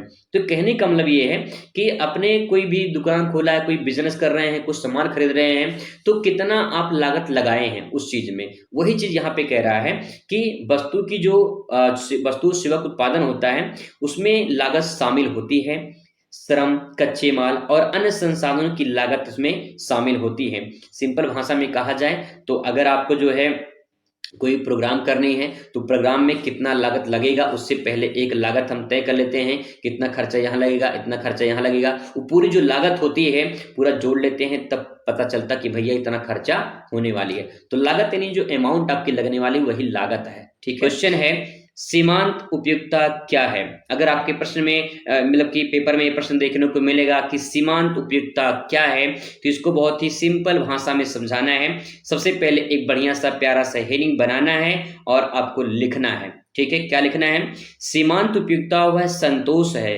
क्या है, संतोष है। वो संतोष पागल नहीं, संतोष है, संतोष को ना संतुष्टि होना चाहिए भैया। ठीक है, तो सीमांत उपयोगिता क्या है, एक संतोष है यानी संतुष्टि है जो किसी वस्तु का एक अतिरिक्त इकाई उपभोग से मिलता है। समझ में आया तो बहुत अच्छी बात है, नहीं आया कोई बात नहीं, उदाहरण के माध्यम से आप समझ पाएंगे कि मैंने यहाँ पे एग्जाम्पल लिखा है ताकि मैं आपको अच्छे से समझा पाऊं। ठीक है, देखिए यहाँ पे लिखा है कि जैसे एक व्यक्ति पहली रोटी खाने से उसे 10 जो है इकाई संतोष प्राप्त होता है, मतलब संतुष्टि प्राप्त होती है। यानी जब आपको भूख लगी होती है तो जब पहली रोटी खाते हैं तो ज्यादा तृप्ति महसूस होती है, ज्यादा आपको संतुष्टि मिलती है। ठीक है, लेकिन जैसे जैसे रोटी की संख्या घटती चली जाती है आपको लगता है कि अब संतुष्टि थोड़ा धीरे धीरे कम हो रही है। ठीक है, वही बात यहाँ पे कहा गया है कि जब व्यक्ति पहली रोटी खाता है तो उसे 10 इकाई संतुष्टि प्राप्त होती है, फिर दूसरी में 8, तीसरी में 6 और ऐसे से वो कम होता चला जाता है। ठीक है, अतिरिक्त इकाई को भोग कर जो प्राप्त होता है उसी को संतोष क्रम को कहते हैं, जो है उपयोगिता जो है सीमांत उपयोगिता कहा जाता है। और इस प्रक्रिया को ह्रासमान उपयोगिता का नियम भी कहा जाता है। ह्रासमान क्यों कहा जाता है, क्योंकि पहले 10 इकाई, फिर 8 इकाई, फिर 6 इकाई यूनिट आपको संतुष्टि प्राप्त हो रही है। इसका मतलब कि आपका ह्रास यानी कम हो रहा है, ह्रास मतलब कम होना, तो यहाँ पे देखिए गिरावट हो रही है, कम हो रही है। इसका मतलब ये है कि इसे ह्रासमान उपयोगिता का नियम भी कहा जाता है। ठीक है, उदाहरण के तौर पे आप यहाँ पे देख पाएंगे, लिखेंगे इसमें उदाहरण में कि एक व्यक्ति को पहली कप चाय से ज्यादा जो है संतोष मिलता है, लेकिन चौथे कप चाय पीने से कम मजा पाता है। ठीक है, तो इसे क्या कहते हैं, सीमांत उपयुक्तता के नाम से जानते हैं। सिंपल भाषा में आप समझ सकते हैं, आसान शब्दों में उदाहरण के माध्यम से आप इसे समझ सकते हैं और अच्छे से लिखकर पूरा नंबर प्राप्त कर सकते हैं। ठीक है, क्वेश्चन बात करते हैं नेक्स्ट, आय किसे कहते हैं। आय की अगर बात करें दोस्तों, यहाँ पे आय यानी इनकम की बात हो रही है, पैसे की बात हो रही है भैया।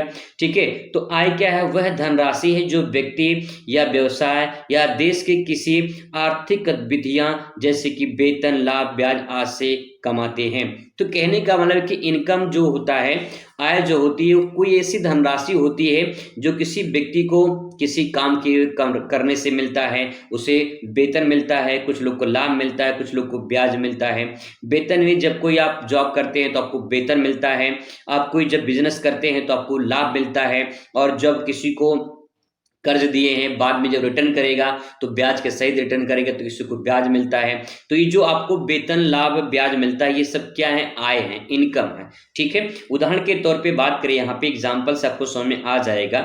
एक शिक्षक का मासिक वेतन मान लीजिए 50,000 है। ठीक है, एक शिक्षक का जो वेतन है मासिक 50,000 है, और उसकी आय जो है वो उसकी आय है। ठीक है, किसी देश की आय का माप सकल घरेलू उत्पाद जीडीपी के द्वारा किया जाता है।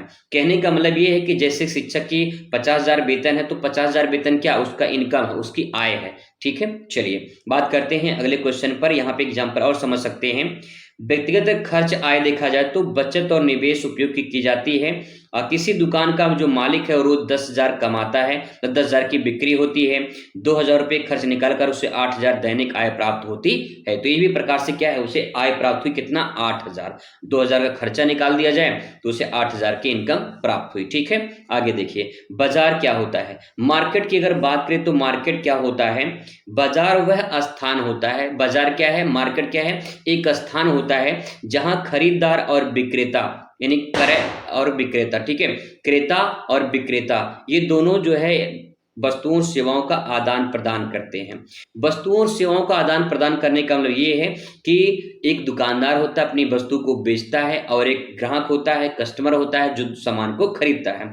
तो बाजार में क्या होता है, क्रेता और विक्रेता मिलकर वस्तु का लेन देन करते हैं। इस पूरी प्रक्रिया को मार्केट, बाजार के नाम से जाना जाता है। ठीक है, अब आज की डेट में लोग ऑनलाइन सामान मंगाते हैं, ऑनलाइन भी मार्केट हो गया है। ठीक है, उदाहरण के तौर पे अगर बात करें, एक किसान मंडी में जाकर अपने गेहूं बेचता है और उसके बदले पैसा कमाता है। वहीं ग्राहक उस मंडी से जो जरूरत की चीजें होती हैं वो खरीदते हैं। बाजार में मांग और पूर्ति के आधार पर वस्तु की कीमत तय की जाती है। जो बाजार में, मार्केट में जो जो प्राइस तय की जाती है, वो वस्तु की जो मांग होती है और जो पूर्ति होती है उसी के आधार पर तय किया जाता है। ठीक है, चलिए बात करते हैं अगले क्वेश्चन पर। नेक्स्ट है, औसत उत्पादन क्या होता है। अगर औसत उत्पादन की बात करें तो यहाँ पे आप हेडिंग बना लेंगे और इसके बारे में लिखेंगे, औसत उत्पादन का अर्थ कुल उत्पादन के श्रमिकों या संसाधनों की संख्या से विभाजित किया जाता है। ठीक है, कहने का मतलब यह है कि जो कुल उत्पादन होता है और श्रमिकों या संसाधनों की जो संख्या होती है उसे से विभाजित करके औसत उत्पादन निकाला जाता है। आइए देखते हैं उदाहरण के माध्यम से। जैसे एक कारखाना है, 5 श्रमिक की मदद से 50 उत्पाद बनाया जाता है। ठीक है, 5 श्रमिकों की मदद से 50 उत्पाद बनाया जाता है। तो इसमें जो औसत उत्पादन होगा वो 50 भागे 5 बराबर 10। तो इसका मतलब ये है कि प्रत्येक श्रमिक को औसतन 10 उत्पाद बना रहा है। ठीक है, वही तो पड़ रहा है इसमें। ठीक है, इस प्रकार से आप लिख सकते हैं, औसतन उत्पादन का उपभोग यह पता लगाने के लिए किया जाता है कि संसाधन कितना जो प्रभावी उपयोग हो रहा है। कहने का मतलब दोस्तों ये है कि यहाँ पे औसत उत्पाद मतलब कि जो वहाँ पे वर्कर हैं, ठीक है, वर्कर हैं, और जितना उत्पाद बनाते हैं वो वर्कर कितना उत्पाद बनाते हैं उसको डिवाइड करके हम प्राप्त कर सकते हैं। ठीक है, आगे बात करते हैं। क्वेश्चन नंबर नेक्स्ट आपके सामने है, पूर्ण रोजगार क्या होता है। ठीक है, पूर्ण रोजगार, तो देखिए पूर्ण रोजगार वह स्थिति है जिस किसी देश में सीधी योग्य और इच्छुक लोगों को रोजगार मिलता है। पूर्ण रोजगार का मतलब किसी गवर्नमेंट में जब जॉब मिल जाती है तो लोग परमानेंट हो जाते हैं, प्राइवेट में परमानेंट नहीं होते हैं। इसका मतलब ये है कि श्रमिक बाजार में बेरोजगारी केवल प्राकृतिक और अस्थायी रूप से मौजूद है। तो कहने का मतलब कि जो श्रमिक बाजार होता है, जहाँ पे लोग अपना वस्तु का लेन देन करते हैं, जहाँ बाजार में लोग अपने काम को मतलब काम करते हैं उस मार्केट में, तो हाँ प्राकृतिक रूप से और अस्थायी रूप से देखने को मिलता है, यानी बेरोजगारी अस्थायी रूप से देखने को मिलती है। तो पूर्ण रोजगार जो होता है वो एक तरह से परमानेंट के हिसाब से समझ सकते हैं। ठीक है, क्वेश्चन नंबर नेक्स्ट आपके सामने यहाँ पे है, उदाहरण पे तौर पे देख लेते हैं यहाँ पे कि यदि किसी देश की श्रम शक्ति 1 करोड़ है, ठीक है, पूरे देश की जो श्रम शक्ति है उसको मान लेते हैं कि आपका जो है 1 करोड़ है, ठीक है, उसमें 99 लाख लोग कार्यरत हैं, उसमें 99 लाख जो है कार्यरत हैं, तो इस पूर्ण रोजगार कहा जा सकता है। यह किसी भी अर्थव्यवस्था के लिए आदर्श स्थिति मानी जाती है। बात समझ में, सिंपल भाषा में समझते हैं। मान लीजिए कि कहीं पे जो है 1000 जो है वहां पे श्रम मजदूर लोग हैं, ठीक है, और इसमें से 999 लोगों को अगर लोगों को रोजगार मिल गया है, इसका मतलब ये है कि अर्थव्यवस्था आदर्श मानी जाती है, ठीक ठाक मानी जाती है, अच्छी मानी जाती है, सबसे बेहतरीन मानी जाती है। लेकिन अगर 1000 लोग मजदूर हों और उसमें 10 लोग को ही काम मिले तो ये पूरी स्थिति पूर्ण रोजगार के अंतर्गत नहीं आती है, ये बल्कि अपूर्ण में आएगी, क्योंकि पूरे लोग को रोजगार नहीं मिला है। ठीक है, नेक्स्ट है क्वेश्चन अगला है कि प्रभावी पूर्ण मांग क्या होता है। प्रभावी पूर्ण अगर मांग की बात करें तो यहाँ पे देखिए, प्रभावपूर्ण मांग वह मांग है जिसमें उपभोक्ता किसी वस्तु को न केवल आवश्यकता हेतु बल्कि उसे खरीदने की क्षमता भी रखती है। ठीक है, प्रभावपूर्ण मांग का मतलब क्या होता है, केवल इच्छा ही प्रयत्न नहीं है, इसे क्रय शक्ति से जोड़कर भी प्रभावपूर्ण मांग कहा जाता है। कहने का मतलब ये है कि अगर आप कोई वस्तु खरीद रहे हैं तो सिर्फ दाम ही पता नहीं कर रहे हैं, आप पूरा का पूरा उसे खरीदने की क्षमता भी रखते हैं, उसे प्रभावपूर्ण मांग कहते हैं। प्रभावपूर्ण मांग को एक भाषा में और समझ सकते हैं कि जो वस्तु आप खरीदने गए हैं आप उसको पूरी तरह से खरीद कर लेकर आ रहे हैं। ऐसा नहीं पहली बार जाएंगे दाम पता करेंगे फिर उसे खरीद कर लेकर आएंगे, ऐसा नहीं है। आप उसे जाएंगे, खरीदेंगे, पता करेंगे दाम, और उसको दाम पता कर लेंगे, जितने भी उसके दाम होंगे उसको पे करने की औकात है और आप उसे खरीद कर लेकर आएंगे। इसे हम प्रभावपूर्ण मांग के नाम से जान सकते हैं। ठीक है, उदाहरण के तौर पे अगर बात करें, यहाँ पे देखिए, एक व्यक्ति स्मार्टफोन खरीदना चाहता है, मान लेते हैं,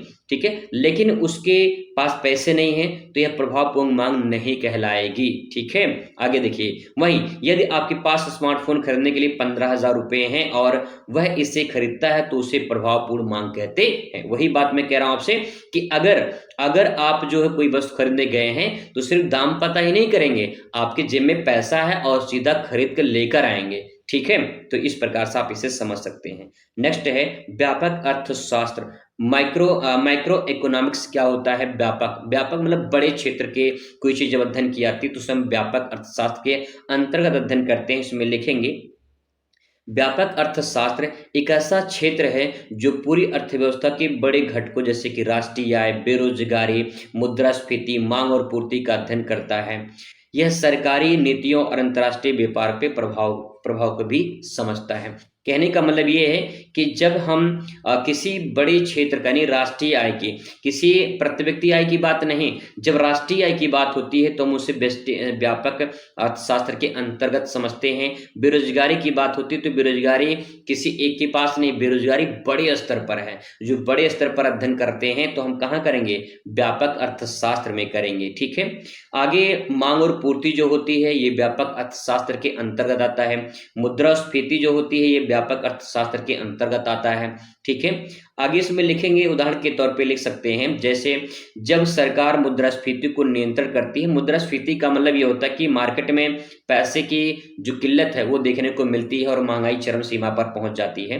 ठीक है, ब्याज जो इसमें है कि सरकार मुद्रास्फीति को नियंत्रण करने के लिए ब्याज दर को घटाती है और या बढ़ाती है। ठीक है, यह व्यापक अर्थशास्त्र का हिस्सा होता है, किसी देश के आर्थिक स्थिरता और विकास को बनाए रखने के मदद करने में जो है ये काम करता है।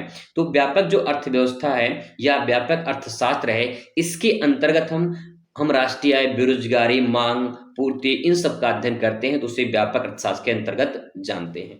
ठीक है। क्वेश्चन नंबर नेक्स्ट आपके सामने है, अंतिम वस्तुएं क्या होती हैं? तो अंतिम वस्तुएं देखिए, फाइनल गुड्स की बात करें तो यहाँ पे देखिए, अंतिम वस्तुएं वे वस्तुएं होती हैं जिनका जो उपभोग या उपयोग के लिए तैयार की जाती हैं, उत्पादन प्रक्रिया का अंतिम उत्पाद होती हैं। कहने का मतलब ये है कि अगर आपके पास जो है कपास है, मान लेते हैं, ठीक है, कपास है आपके पास, और कपास से अगर कपड़ा बना दिया जाए तो आपका अंतिम वस्तु क्या होगा? कपड़ा होगा। ठीक है, वही बात यहाँ पे कहा गया है कि वो वस्तुएं जो उपभोग या उपयोग के लिए तैयार की जाती हैं, उत्पादन प्रक्रिया का जो अंतिम उत्पाद होता है ना, उसी को जो है अंतिम वस्तु कहते हैं। ठीक है, अगर आपको रोटी बनानी है तो रोटी बनाने से पहले आपके पास आटा होगा, आटे से पहले गेहूं होगा, गेहूं को पिसाया गया होगा। ठीक है, पिसाने के बाद आटा बना होगा, आटा से फिर रोटी आप मतलब उसको गूंथेंगे, फिर रोटी बनाएंगे। तो आपके पास जो अंतिम वस्तु है वो क्या है? रोटी है। ठीक है, वही बात यहाँ पे कहा गया है। चलिए, उदाहरण के तौर पे यहाँ पे आप लिख सकते हैं कि एक प्रकार निर्माता द्वारा बनाई गई कार उपभोक्ता को बेचने के लिए तैयार किया जाता है, इसलिए अंतिम वस्तु क्या है? कार हो जाएगी। ठीक है, आप इसमें आगे समझ सकते हैं आगे। अगला प्रश्न दोस्तों आपके सामने यहाँ पे है, बजट रेखा क्या होती है? बजट रेखा क्या होती है इसको समझना है। तो यहाँ पे देखिए, बजट रेखा उपभोक्ता की आय, जो उपभोक्ता होता है उसकी जो आय होती है, और वस्तुओं की जो कीमतों के आधार पे वो उसकी अधिकतम जो खरीदारी होती है उसकी क्षमता को दर्शाती है। ठीक है, समझ में आया? अच्छी बात, नहीं आया कोई बात नहीं, उदाहरण के माध्यम से आप समझ पाएंगे आगे भी। यह एक रेखा के रूप में दिखाया जाता है जो दो वस्तुओं के संयोजन को दर्शाता है जो उपभोक्ता अपनी आय से खरीद सकता है। उदाहरण के तौर पे आप देख पाएंगे तो यहाँ पे आपको समझ में आएगा, जैसे मान लीजिए कोई उपभोक्ता है, उसकी जो आय है वो 100 रुपये है। ठीक है, अब देखिए, अगर मान लेते हैं कि सेब 10 रुपये प्रति पीस है और केला जो है 5 रुपये प्रति पीस है, तो यहाँ पे वो 10 सेब खरीद पाएगा या तो 20 केले खरीद पाएगा। ठीक है, क्योंकि 10 सेब की कीमत यहाँ पे देखा जाए, एक सेब की कीमत 10 रुपये तो 2 100 रुपये। ठीक है, और फिर इसके बाद 20 है तो 20 पंचे 100। कहने का मतलब ये है कि यहाँ पे जितनी उसकी आय है और जितनी वस्तु खरीद सकता है वही बजट रेखा को निर्धारित करता है। तो बजट रेखा से उपभोक्ता की प्राथमिकताओं और आर्थिक सीमाओं को साझा भी किया जाता है। तो इसका मतलब सिंपल भाषा में कहें तो उसमें जो बजट रेखा बनाई जाती है उसमें दिखाया जाता है कि उपभोक्ता की जो आय होती है और जो उसकी कीमत होती है वस्तु की, उसके आधार पे कितनी बजट रेखा कैसे बनेगी वो दिखाता है यहाँ पे। यानी आपके जेब में अगर मान लीजिए 100 रुपये हैं तो 100 रुपये के हिसाब से अपना जो है अपना बजट बनाएंगे। ठीक है, 500 रुपये हैं तो 500 रुपये के हिसाब से अपना बजट बनाएंगे, सिंपल। ठीक है, आगे देखिए, क्वेश्चन नंबर नेक्स्ट है, मुद्रा क्या होता है? ठीक है, मुद्रा को परिभाषित कीजिए। तो देखिए, मुद्रा हेडिंग डाल दीजिए, उसके बारे में लिखेंगे मुद्रा वह माध्यम है। तो सिंपल भाषा में हमें पता चला भैया कि मुद्रा क्या है? एक माध्यम है। किस चीज का माध्यम? आइए देखते हैं, जिसका उपयोग वस्तुओं और सेवाओं के आदान प्रदान के लिए किया जाता है। यानी मुद्रा जब एक माध्यम है तो किस चीज का? जो वस्तु होती है, जो सेवा होती है, उसी के लेन देन करने के लिए, उसी के आदान प्रदान के लिए मुद्रा का उपयोग किया जाता है। यानी अगर आप दुकान पे गए हैं, दुकान पे सामान खरीदने, तो सामान खरीदेंगे तो सामान खरीदने के बाद आप मुद्रा देंगे, यानी पैसा देंगे। पैसा देंगे तो आपको सामान देगा। तो इसका मतलब ये है कि जिसके माध्यम से आपको जो सामान मिला है वो माध्यम क्या है? पैसा, यानी मुद्रा। ठीक है, तो मुद्रा क्या है भैया? एक माध्यम है जिससे वस्तुओं का लेन देन होता है। ये लेन देन को जो है सरल बनाता है, धन का संग्रह करने की मदद करता है। ठीक है, उदाहरण के तौर पे इसमें लिख सकते हैं कि भारत में रुपए का उपयोग मुद्रा के रूप में किया जाता है। मुद्रा में सिक्के, कागजी नोट और डिजिटल पैसे, आज की डेट में यूपीआई चलता है, जानते हैं आप लोग। मुद्रा का विशेषता यह है कि इसे स्वीकार और विभाज्य और टिकाऊ होनी चाहिए। मुद्रा, बहुत लोग जिनके पास पैसा आ जाता है ना, तो पैसे की कीमत जो है उनको एहसास नहीं होता है। जब पैसा नहीं होता तो इंसान को कीमत पता चलती है पैसे की। नेक्स्ट क्वेश्चन है, प्रति व्यक्ति आय क्या होती है? Per capita income. Per capita income की बात करें तो इसे औसत आय भी कहा जाता है। कुल राष्ट्रीय आय को कुल जनसंख्या से विभाजित करके प्रति व्यक्ति आय निकाला जाता है। इसका एक फार्मूला भी आप लिख सकते हैं कि प्रति व्यक्ति आय बराबर राष्ट्रीय आय बटे कुल जनसंख्या, और ये फार्मूला लिख के पूरा पूरा अंडरलाइन कर देंगे, अच्छे से बॉक्स बना देंगे, पूरा नंबर बढ़िया से मिल जाएगा। ठीक है, चलिए बात करते हैं यहाँ पे, इसको थोड़ा सा एग्जांपल देख लेते हैं। यदि किसी देश की राष्ट्रीय आय ये जो है मान लेते हैं 1,00,000 रुपए, 1,00,000 करोड़ है, ठीक है। 1,00,000 करोड़ है किसी देश की राष्ट्रीय आय, जनसंख्या वहां पे 10 करोड़ है, तो प्रति व्यक्ति आय क्या हो जाएगी, यहाँ पे 10,000 हो जाएगी। इस प्रकार से डिवाइड करके निकाल सकते हैं, ठीक है। किसी देश की नागरिक जो औसत जीवन स्तर है उसको मापने का सामान्य तरीका इस प्रकार से आप निकाल सकते हैं। चलिए, क्वेश्चन नंबर नेक्स्ट आपके सामने है, विदेशी विनिमय क्या होता है। विदेशी विनिमय फॉरेन एक्सचेंज क्या होता है, तो देखिए विदेशी विनिमय का मतलब होता है कि विभिन्न देश की जो मुद्रा होती है उसका आदान प्रदान करना। विनिमय का मतलब क्या होता है, विनिमय का मतलब होता है एक्सचेंज, यानी अदला बदली करना, लेन देन करना या आदान प्रदान करना। किस चीज का, विदेशी वस्तुओं और सेवाओं का आदान प्रदान करना, ठीक है। तो देखिए उदाहरण के माध्यम से इसमें लिखेंगे, इसमें लिख लेंगे एक पॉइंट कि यदि एक भारतीय व्यवसायिक अमेरिका से सामान खरीदता है तो उसे डॉलर में भुगतान करना होता है, क्योंकि वहां डॉलर चलता है। इसके लिए वह भारतीय रुपया देकर डॉलर प्राप्त करता है और मुद्रा का विनिमय दर बाजार की मांग और पूर्ति पर निर्भर करती है। कहने का मतलब दोस्तों ये है कि जब लोग जैसे विदेश में कमाने जाते हैं, सऊदीया, दुबई लोग कमाने जाते हैं, तो वहां से जब पैसा भेजते हैं तो वो वहां के पैसा जो है रुपए में कन्वर्ट होता है। जैसे मैं आपको बता दूं कि जैसे $1 होता है ना, $1 में इस टाइम पे लगभग 84 रुपए समथिंग है। तो यहाँ पे जब आप 84 रुपए लेकर यहाँ से जाएंगे तो वहां पे जो है आपको $1 मिलेगा, वहां से $1 कमाएंगे तो भारत में आपको 84 रुपया मिलेगा, इस प्रकार से, ठीक है। चलिए नेक्स्ट है, उदासीनता वक्र क्या होती है। तो देखिए उदासीनता वक्र को समझते हैं। उदासीनता वक्र एक ऐसा ग्राफ होता है जिसमें वस्तुओं का संयोजन दिखाया जाता है।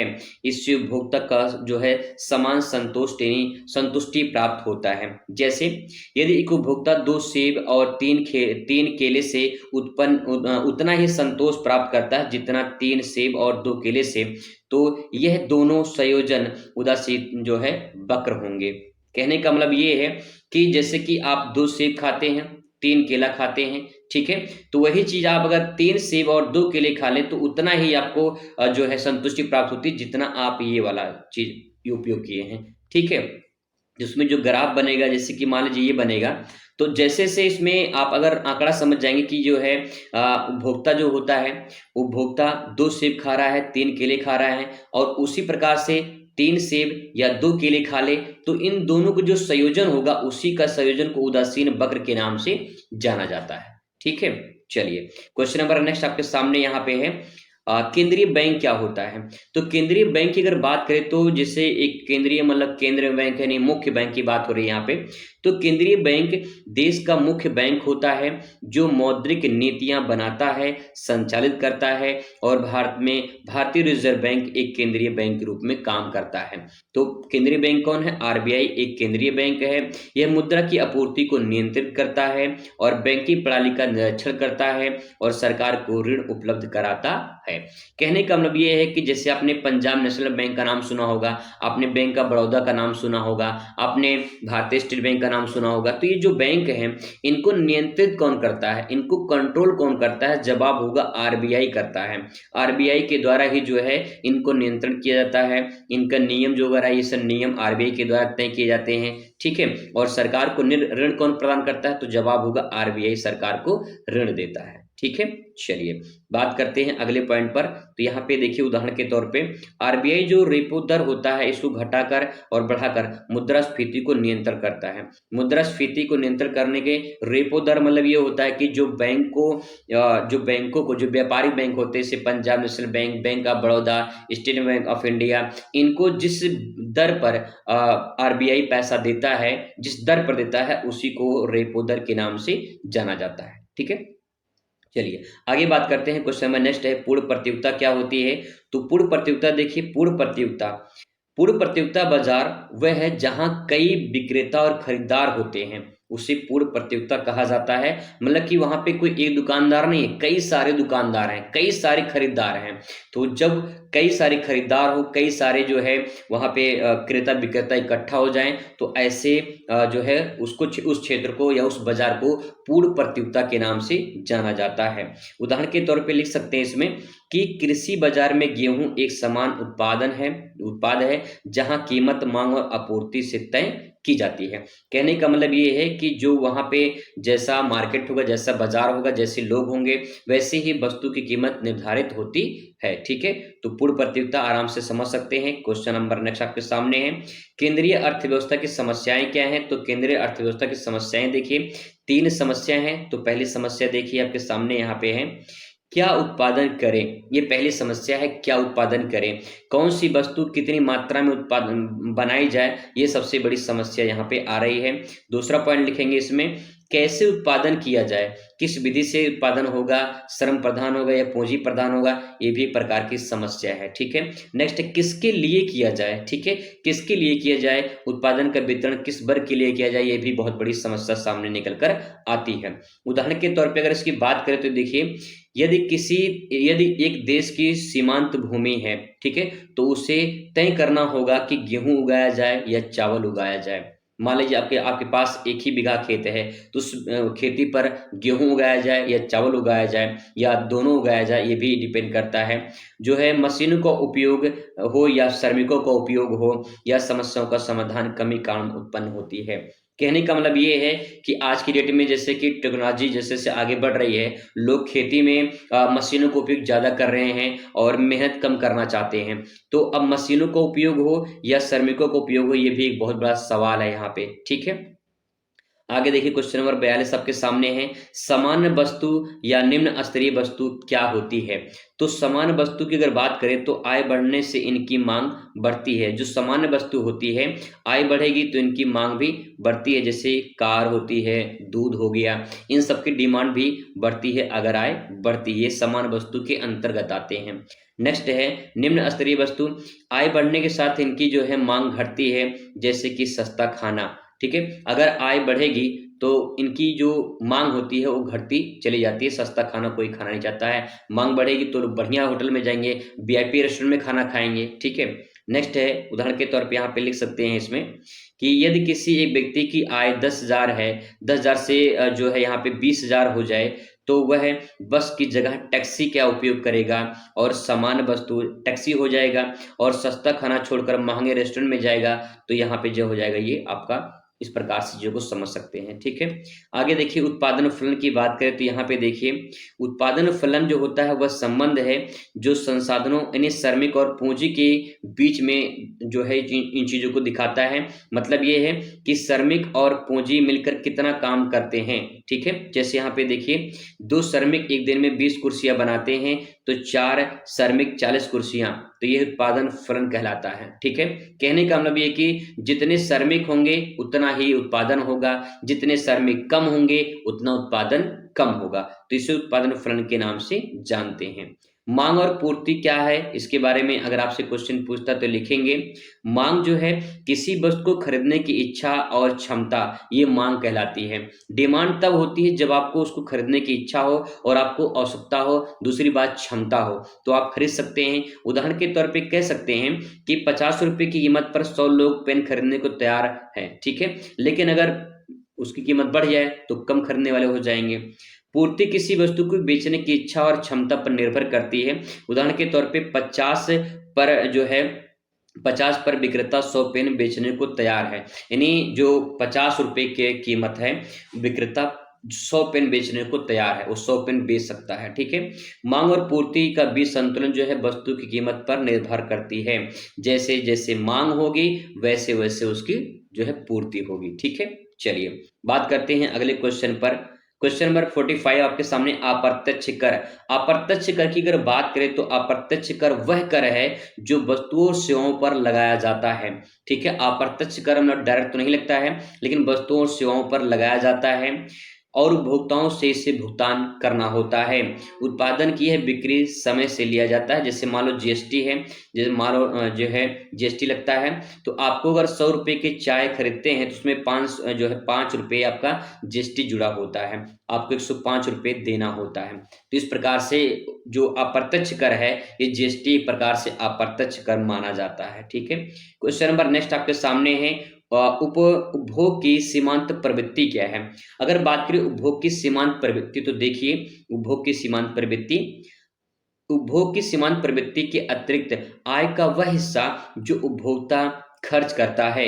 जैसे जैसे देखिए, यदि किसी व्यक्ति की आय जो है 10,000 बढ़ती है, ठीक है, और वह 7,000 खर्चा करता है, तो उसकी जो आपकी उपभोक्ता सीमांत प्रवृत्ति होगी वो 7,000 डिवाइड कर देंगे 1,000 से, मतलब कि 10,000 से 7,000 10,000, तो उसका जो है 0.7 जो है पॉइंट आएगा, ठीक है, 0.7 आएगा। तो यहाँ पे दिखाता है कि आय बढ़ने के साथ खर्च भी कैसे बढ़ता है। तो वही सिंपल सी बात ये है, उपभोग की सीमांत प्रवृत्ति की अगर बात करें तो यहाँ पे आप समझ सकते हैं कि जैसे इंसान की आय बढ़ती है तो उसके खर्च भी बढ़ने शुरू हो जाते हैं। अगर आय कम है तो खर्च भी कम होंगे। अगर आपके पास 100 रुपए हैं तो आपका जो खर्च है वो 100 रुपए के अनुसार होगा। ज्यादा करेंगे तो कर्ज में डूब जाएंगे, ठीक है। लेकिन अगर आपकी आय 500 रुपए है तो आप 500 रुपए हिसाब से खर्चा करेंगे। जैसे जैसे आय होगी वैसे वैसे उसकी खर्चा होगी, ठीक है। आगे बात करते हैं तटस्थता वक्र के बारे में। तो आपसे यहाँ पे सवाल पूछा जाएगा कि तटस्थता वक्र क्या होता है। तो देखिए, तटस्थता वक्र वह ग्राफ होता है जो भौतिक को समान संतोष के लिए, ये तो क्वेश्चन हो चुका है, ठीक है, क्वेश्चन लोग पढ़ चुके हैं। आगे बात करते हैं नेक्स्ट क्वेश्चन, भुगतान संतुलन की पूंजी खाता क्या होती है। भुगतान संतुलन की पूंजी खाता की बात करें तो यहाँ पे देखिए, यह विदेशी निवेश है। विदेशी निवेश ऋण पर संपत्तियों के लेन देन का लेखा जोखा है, ठीक है। यानी कहने का मतलब ये भुगतान संतुलन की पूंजी खाता का मतलब ये है कि विदेशी जो निवेश होते हैं, जो विदेश में जो इन्वेस्टमेंट करते हैं, ठीक है, और ऋण और परिसंपत्तियों का लेन देन का लेखा जोखा ये भुगतान संतुलन पूंजी खाता के अंतर्गत आता है। विदेशी पूंजी प्रवाह, पोर्टफोलियो निवेश और ऋण शामिल होते हैं। जैसे बात करें उदाहरण के तौर पे, यदि भारत में विदेशी कंपनियां निवेश करती हैं तो वह पूंजी खाते में शामिल होता है। कहने का मतलब ये कि कोई कंपनी अगर विदेशी भारत में निवेश करती है तो पूंजी खाता होता है, उसमें जो है शामिल किया जाता है। तो भुगतान संतुलन पूंजी खाते को इस प्रकार से परिभाषित कर सकते हैं। आगे बात करते हैं, क्वेश्चन नंबर नेक्स्ट है 49 है, सूक्ष्म अर्थशास्त्र क्या होता है। पिछली वीडियो में मैंने इसको कवर किया था, सूक्ष्म अर्थशास्त्र क्या होता है। तो देख लीजिए यहाँ पे, अर्थशास्त्र की वह शाखा जिसमें व्यक्तिगत इकाइयों का अध्ययन किया जाता है, जैसे उपभोक्ता, उत्पादक, फर्म आदि के। माइक्रो यानी छोटे, सूक्ष्म की बात हो रही है। जब किसी छोटे स्तर का हम लोग अध्ययन करते हैं तो उसमें हम सूक्ष्म अर्थशास्त्र के अंतर्गत अध्ययन करते हैं। उदाहरण के तौर पे जैसे बात करें, एक व्यक्ति अपनी आय कितना खर्च करेगा, कितना बचाएगा, ये व्यष्टि अर्थशास्त्र के अंतर्गत आता है। एक चाय की दुकान कितनी कीमत पर चाय बेचेगा ताकि वह अधिक लाभ पा सके, ये व्यष्टि अर्थशास्त्र के अंतर्गत आता है। यदि आम की कीमत बढ़ती है तो लोग उसके स्थान पर केले खरीदने लग सकते हैं, मतलब केले खरीदने लगेंगे। तो इस प्रकार से जो है हम अध्ययन सूक्ष्म अर्थशास्त्र के अंतर्गत करते हैं, ठीक है। क्वेश्चन नंबर नेक्स्ट आपके सामने है, मांग क्या होती है। 50 नंबर क्वेश्चन है, मांग क्या होती है। मांग किसी वस्तु को खरीदने की उपभोक्ता की इच्छा या क्षमता होती है। अगर 50 रुपए पे 100 लोग पेन खरीदने को तैयार हो जाते हैं तो उसे मांग के नाम से जाना जाता है। ये भी रिपीटेड क्वेश्चन है। अब बात करते हैं पूरक वस्तुएं क्या होती हैं। तो देखिए, पूरक वस्तुएं वो होती हैं जो साथ साथ उपयोग की जाती हैं। मतलब क्या है, मतलब देखिए, पूरक वस्तु का मतलब अगर चाय नहीं है तो यहाँ पे देखिए, चाय और चीनी, जैसे चाय और चीनी है, ठीक है, यदि चीनी की कीमत बढ़ेगी तो चाय की मांग भी प्रभावित होगी। पूरक वस्तु ये, चाय के साथ चीनी देखा जाए तो यहाँ पे यदि चीनी है, चीनी की कीमत बढ़ेगी तो चाय की मांग भी घट सकती है, प्रभावित होती है, मतलब, ठीक है। तो पूरक वस्तु के नाम से जानी जाती है। क्वेश्चन नंबर 52 आपके सामने यहाँ पे है, प्रत्यक्ष कर क्या होता है। अगर पूछ ले आपसे कि प्रत्यक्ष कर क्या होता है तो इसके बारे में लिखेंगे, प्रत्यक्ष कर वह कर है जो व्यक्ति की संस्था, मतलब की संस्था यानी आय पर लगाया जाता है। डायरेक्ट आपके आय पर लगती है कर, ठीक है। उदाहरण के तौर पे आयकर के नाम से आप जानते होंगे आयकर। तो जो आयकर होता है वो सीधे आपको प्रत्यक्ष कर देनी पड़ती है। यदि किसी व्यक्ति की वार्षिक आय 10 लाख रुपए है, वह आय का जो रूप है, मतलब कि 1 लाख रुपए आय भुगतान, टैक्स भुगतान करेगा, प्रत्यक्ष कर देना पड़ेगा, ठीक है। नेक्स्ट है सरकारी बजट क्या होता है। सरकारी बजट देखिए भैया, सरकारी बजट वार्षिक आय और व्यय का लेखा जोखा होता है। यानी एक वर्ष में सरकार कितना पैसा कमाई है, कमाई का मतलब कितना टैक्स वसूली है और कितना खर्चा की है, ये पूरा लेखा जोखा सरकारी बजट के नाम से जाना जाता है। ये सरकार की योजनाओं और नीतियों की वित्तीय को दर्शाता है। जैसे सड़क निर्माण के लिए 5,000 करोड़ का आवंटन हुआ है, तो ये क्या है, इस आवंटन को 5,000 करोड़ रुपए मतलब कितना आया सरकार के पास और कितना जो है सरकार ने दिया है, व्यय किया है, वो पूरा सरकारी बजट के अंतर्गत आता है, ठीक है।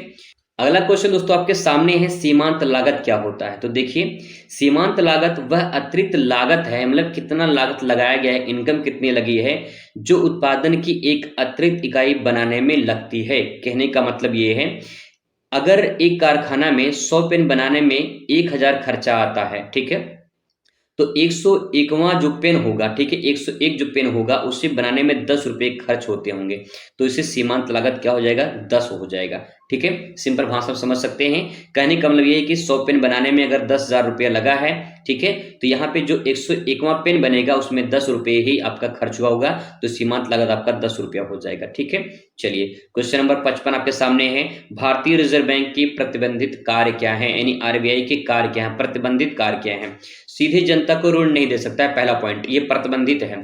ठीक है, जनता ने, कोई भी देश का नागरिक जाके आरबीआई में खाता नहीं खुला सकता है और ना ही आरबीआई उसे ऋण दे सकता है, तो ये पॉइंट आप यहाँ पे दे सकते हैं। नेक्स्ट है, व्यवसायिक गतिविधियां संचालित नहीं कर सकता है, यानी जो व्यवसायिक गतिविधियां हैं, यानी व्यवसाय के पर्पज से आरबीआई काम नहीं कर सकता है। दूसरा है, शेयर बाजार में निवेश नहीं कर सकता, आरबीआई जो है शेयर बाजार में निवेश नहीं कर सकता है, ये प्रतिबंधित इसके कार्य हैं। ठीक है, नेक्स्ट है, सीमांत उपभोक्ता प्रवृत्ति क्या होती है, इसको हम लोग समझ चुके हैं। ठीक है, क्वेश्चन नंबर नेक्स्ट आपके सामने बात करते हैं, अपूर्ण प्रतियोगिता के 3 विशेषताएं बताइए। तो अपूर्ण प्रतियोगिता की 3 विशेषताएं देखिए, कम विक्रेता, ठीक है, जहां पे कम बेचने वाले होते हैं और कम खरीदने वाले होंगे, कम बेचने वाले कम खरीदने वाले। ठीक है, उत्पादन भिन्नता, वहां पे उत्पाद भिन्नता का मतलब कि जो उत्पाद होंगे वो अलग अलग दिखाई देंगे, भिन्न भिन्न दिखाई देंगे, एक जैसी दिखाई नहीं देगी। ठीक है, नेक्स्ट है कीमत पर नियंत्रण, यहाँ पे क्या होता है, कीमत पर नियंत्रण होता है, कोई वहां पे उतार चढ़ाव देखने को नहीं मिलता है। ठीक है, जैसे टूथपेस्ट ब्रांड है, जैसे कि कोलगेट है और जो है यहाँ पे पेप्सोडेंट है, ये सब जो यहाँ पे हैं, ये सब अपूर्ण प्रतियोगिता के अंतर्गत माने जाते हैं। ठीक है, नेक्स्ट है, खुले बाजार की क्रियाएं क्या है, खुले बाजार की क्रियाएं देखिए, यह भारतीय रिजर्व बैंक द्वारा जो है सरकारी बॉन्ड खरीदने और बेचने की प्रक्रिया है, खुले बाजार की प्रक्रिया। जो आरबीआई के सरकारी बॉन्ड होते हैं, जो उसे सरकारी बॉन्ड को खरीदने बेचने के लिए काम किए थे, उन्हें खुले बाजार की क्रियाएं के रूप में जाना जाता है। उदाहरण के तौर पर अगर बात करें तो आरबीआई बॉन्ड बेचकर मुद्रा की आपूर्ति को घटाता है। ठीक है, जो मुद्रा की आपूर्ति होती है उसे कम करने का काम करता है।